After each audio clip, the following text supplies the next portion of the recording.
शिव गुरु के चरणों पर प्रणाम करती हूँ, माता पार्वती के चरणों पर प्रणाम करती हूँ, मेरा प्रणाम स्वीकार हो। साहेब भैया के चरणों पर प्रणाम करती हूँ, नीलम दीदी के चरणों पर प्रणाम करती हूँ, मेरा प्रणाम स्वीकार हो। सभी माता पिताओं को प्रणाम करती हूँ, सभी देवी देवताओं को प्रणाम करती हूँ, सभी गुरु बहन गुरु भाइयों को प्रणाम करती हूँ, मेरा प्रणाम स्वीकार हो। आइए आप सबका कमलेश भक्ति चैनल पर स्वागत है। मैं आपको एक कथा सुनाने जा रही हूँ, चर्चा सुनाने जा रही हूँ। देवों के देव महादेव की पूरी कथा सुननी चाहिए। आधी कथा सुनने पर देवों के देव महादेव का अपमान होता है, पूरी कथा सुनने पर सम्मान होता है और कथा के बारे में भी पता चलता है कि कथा में क्या बताया गया है। पूरी कथा सुनते हैं तो घर की कलेश दूर होती है, सब टेंशन दूर होती है, सारे दुख दूर होते हैं, कष्ट दूर होते हैं। इसीलिए कथा को पूरा सुनना चाहिए और मेरी वीडियो को लाइक शेयर कमेंट सब्सक्राइब कीजिए और लास्ट में हर हर बोले ओम नमः शिवाय जरूर बोलना। मैं आपको एक कथा सुनाने जा रही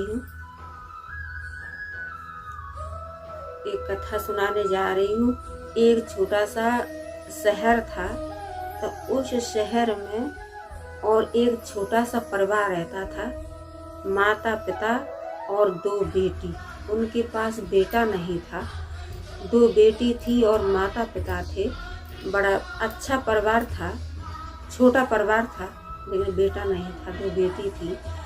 तो माता पिता जो बेटों की खुशी थी वो अपनी बेटियों पे ही लुटाते थे। बेटियों को बढ़िया खिलाना, बढ़िया संस्कार देना, अच्छी जगह पे बिठाना, अच्छे संस्कार देना, माता पिता यही करते थे लड़कियों के लिए।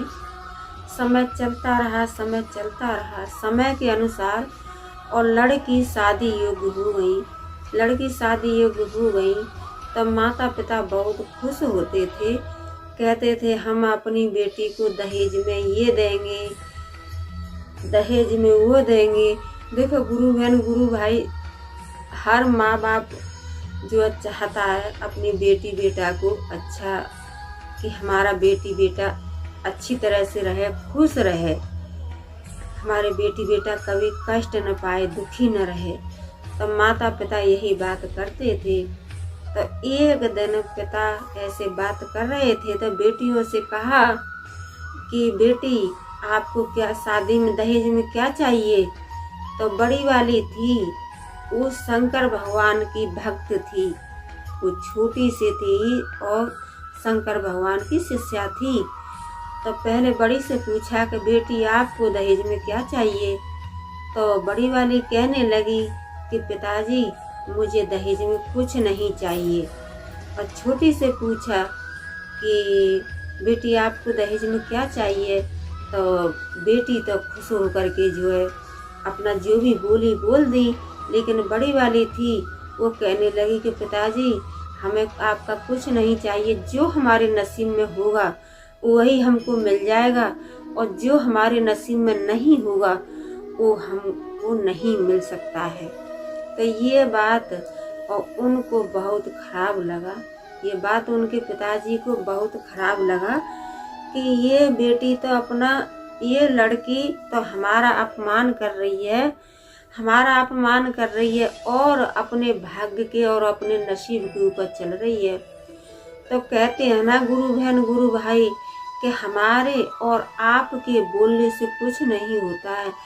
भाग्य के विधाता, भाग्य के लिखिया तो ऊपर बैठे हैं, जो वो सबका नसीब बनाते हैं और सबका बिगाड़ते हैं। लेकिन हम और आप तो एक मुंह से कुछ बोल लेते हैं, हंस लेते हैं, ऐसा हो गया वैसा हो गया, लेकिन हम और आप कुछ नहीं जानते हैं। करने धरने वाले, लिखने वाले, बिगाड़ने वाले तो ऊपर बैठे हैं ब्रह्मा जी और माता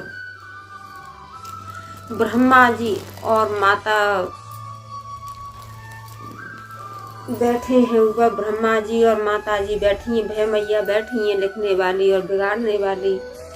तो ये बात पिताजी को बहुत बुरा लगा। तो क्या हुआ कि जो बड़ी वाली थी उसकी शादी तो एक कर दी, बिल्कुल एकदम गरीब घर में, बिल्कुल कुछ नहीं था, कुछ भी नहीं था। लड़का एक भीख मांगता था, खाता था, उसी के साथ में शादी कर दी।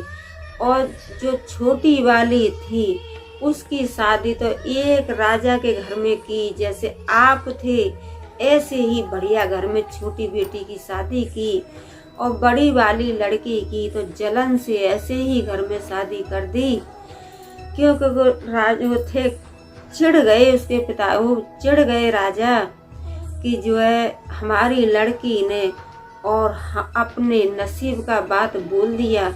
हम कमाते हैं, हम खिलाते हैं, हम शादी करेंगे, लेकिन हमारी लड़की ने हमको उल्टा जवाब दे दिया कि पिताजी जो हमारे नसीब में होगा वो हम लेके जाएंगे और हमारे नसीब में नहीं होगा वो हम लेके नहीं जाएंगे। तो एक लड़का ऐसे लड़का के लिए कर दी कि जैसे समझो कि अनाथ, मांगता था और खाता था, उसके पास में कुछ नहीं था। तो वो शादी करके लेके गया तो शंकर भगवान की कृपा से, आप जानते हो गुरु बहन गुरु भाई कि उनकी माया तक कोई नहीं पहचान सकता, कोई नहीं जान सकता है कि वो कब और कहाँ कैसे क्या कर दें। तो जैसे लड़की वहाँ पर गई तो शंकर भगवान की कृपा से और लड़का के कोई चीज का कमी नहीं रहा। बढ़िया सा एक कोठी बंगला बन गया, मकान, दुकान, नौकर चाकर, कोई चीज का लड़की का कमी नहीं रहा। और जो छोटी वाली लड़की थी वो तो करी थी, राजा थे तो राजा के ही घर में की थी छोटी वाली लड़की। लेकिन उसके क्या हुआ कि घर जाते ही, ससुराल में जाते ही और धीरे धीरे धन कम होने लगा। तो उसके ससुराल वाले बड़े दुखी रहने लगे कि पता नहीं हमारे घर में जब से ये बहू आई है तो हमारे घर में धन कम ही हो रहा है। और जो बड़ी वाली थी वो तो देवों के देव महादेव की शिष्या थी, तो उसके पास में तो कोई चीज का कमी नहीं रहा। समय चलता रहा समय के अनुसार। और एक दिन अपने पति से कहने लगी कि अब हमारे तो ऐसे दिन आ गए हैं कि हमारे पास न कपड़ा है पहनने के लिए, न खाना है खाने के लिए, और चलो किसी शहर में चलते हैं और वहीं अपना पेट पालेंगे, कमाएंगे और खाएंगे। तो लड़की का, बड़ी वाली का तो कोई जानता नहीं था, क्योंकि उसका तो एक अनाथ के ही साथ शादी कर दिए थे। कोई ये नहीं जानता था उनकी माया के उसके पास में क्या हुआ क्या नहीं हुआ। तो दोनों, छोटी बेटी और छोटा दामाद घूमते उसी शहर में पहुँचे जहाँ पर बड़ी बेटी की कोठी बंगला बना हुआ था, नौकर चाकर थे। तो वहाँ जाकर के और कहने लगी कि मालकिन हमें नौकरी पर रख लीजिए, हमें कुछ काम दे दीजिए। तो जो छोटी वाली थी वो बड़ी बहन को न पहचान पाई, और बड़ी वाली बहन थी उसने छोटी बहन को पहचान लिया और उसने गले से लगाया और कहने लगी कि बहन, आपने तो कहा था कि पिताजी हम जो आप चाहेंगे वो होगा, लेकिन हमने तो अपने नसीब के बारे में सोचा था। हम तो अपने नसीब के ऊपर चले कि जो हमारे नसीब में होगा वही हम लेके जाएंगे, और जो हमारे नसीब में लिखा होगा उसी तरीके से हम रहेंगे। लेकिन तो आपको तो पिताजी ने बढ़िया घर में किया था, सब कुछ अच्छा ही देखा था, ऐसा कैसे हो गया। तो बड़ी छोटी वाली बहन थी, वो बहन से लिपट गई और लिपट के रोने लगी और कहने लगी कि बहन, हम नहीं जानते हैं कि सबसे अधिक नसीब का ही खेल होता है, कि जो नसीब में लिख दिया वही होता है। लेकिन हम आज जान गए कि नसीब में जो ऊपर से नारद जी ने और वह माता ने लिख दिया वही होगा, अच्छा हो या खराब हो। तब बहन से माफ़ी मांगी और कहने लगी कि बहन मुझे माफ़ कर दीजिए, बहन मैंने तो कोई गलती नहीं की है, गलती तो पिताजी ने की है। और उधर पिताजी भी दुखी रहने लगे, माताजी भी दुखी रहने लगी, माता पिता भी दुखी रहने लगे। लेकिन कहते हैं कि जो जैसा जिसके नसीब में है उसे ऐसा ही मिलता है। लेकिन हर आदमी अपना नसीब बदलना चाहता है, हर इंसान बड़ा बनना चाहता है, पैसा वाला बनना चाहता है, सुंदर बनना चाहता है, लेकिन नहीं, वो कुछ नहीं हो सकता है। जो ऊपर से नारद जी ने और वह माता ने लिख दिया वही होके रहेगा।